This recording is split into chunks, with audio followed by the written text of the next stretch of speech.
Hey, hello, everybody. Welcome to the HireMyVA Team and Business Building Podcast, where we help you to reclaim your freedom through hiring and thriving with virtual assistants without breaking the bank and your bank, which is most important.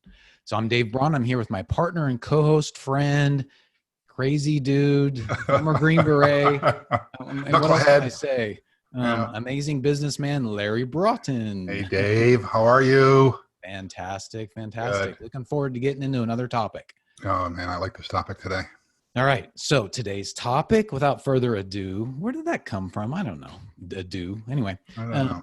The topic is, how do I handle the fact that they aren't in my time zone or their day is my night? Because virtual assistant is virtual and could be anywhere, in the country, overseas, wherever. How do I handle the fact that we just aren't most likely won't be in the same time zone? Right. Yeah, it's a great question. Can I hop into this first? Sure. Listen, I had the same problem. Getting it in my head, like, how the heck do I deal with this, right? When am I going to communicate with them? Dave, as you're saying, in particular, we are using VAs and have been using VAs for years in the Philippines. Yeah. And once I got into my head, I thought, wow, this is actually going to boost my productivity if I can just manage this darn thing well. One of the very first, not the first, but one of the first VAs that I used in the Philippines, we were using, his name was Ray. He was helping us with our social media stuff. And so what my in-house real executive assistant and I would do is we would meet with him at 4:00 in the afternoon, which is 7:00 their time in the morning, 7 in the morning. And so it was really nice to be able to meet with him in the afternoon, give him some tasks to do. Clearly we had our strategy for the week lined up. But when we come in the morning, a lot of the tasks were then completed. So in many ways, it boosted our productivity, right? Because, challenges and opportunities and strategies get developed during the day. And then if we were only using people here in our office in our same time zone, you'd have an entire, 16 hours, sometimes 12 hours, sometimes depending on when the ideas are forming, before you ever were able to implement. So what I like about this is we would store things up during the day, talk to Ray in the afternoon, and then things would be executed while we were sleeping or home having dinner with our families. Now, I tend to work crazy hours, and from time to time, I would then check in the evening before I went to bed, just to see how things were going, just to give a little more feedback. Now, you don't need to do that if you don't want to, but this is all about, Dave, you and our clients' lifestyles. Build this around your lifestyle. What works best for you? Now, you work with Daphne and the team now. You've got a really great program, I think, on how you guys are handling this. Why don't you share that? Clearly, these folks are in the Philippines.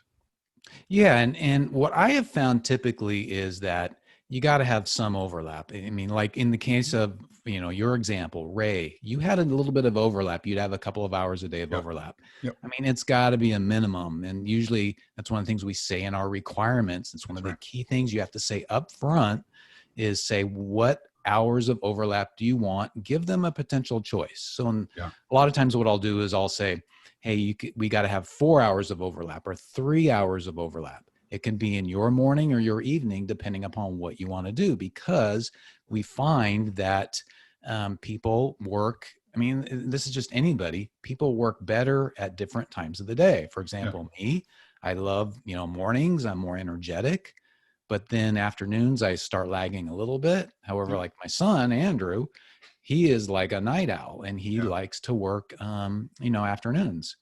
And in evenings. In fact, the way we've got it now, you talked about my situation with Daphne and Adrian and Brian Valentino. We're working, typically we're overlapping most of the day. They like to work in the evening because it gives them freedom to do things with their family during the day. And of course they have to sleep some, but they just like that. And for me personally, I love to do a lot of things side by side with people. I love to collaborate, and we've been pretty successful with that. So, so it all depends upon, your business and what works for you. In fact, here's another story is that one of my previous VAs, he just did not like to collaborate that much. He's like, give me the tasks, define it, record a video on it, and then let me work on it. we didn't really need hardly any overlap. And I found that while I got a lot of work done and it was great, I lost a little bit of enjoyment in my business because I like to work with people. Yeah. That makes so much sense. And, again, this is about what works for you and your business in order to launch it and to get more freedom in your life, right? And we got to remember, whether they're in the Philippines or somewhere else around the world, these are people too, right? And there are some people who are going to like to work that overnight shift. There are going to be people who like to work in the mornings or in the evenings as well. And so all of this can be vetted during the hiring process.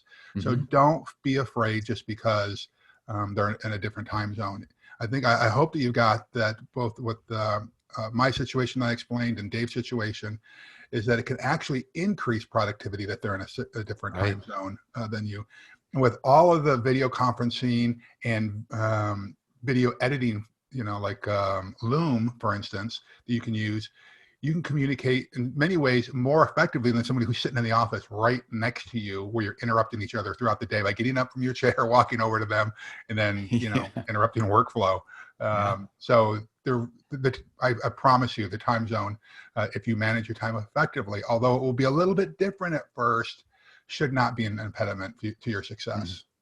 No, in fact, like you said, it's a productivity booster. And if you have, this is one thing I have to be careful of because we have a lot of overlap. If you do have a lot of overlap, then you're going to be like, I got to turn off my notifications in Basecamp or Slack or whatever, because I want to get some hard thinking work done. And, they're interrupting me. Well, that's not good either. And that's sometimes, the danger of when you're not working virtually, you overlap totally in a regular office, constant interruptions.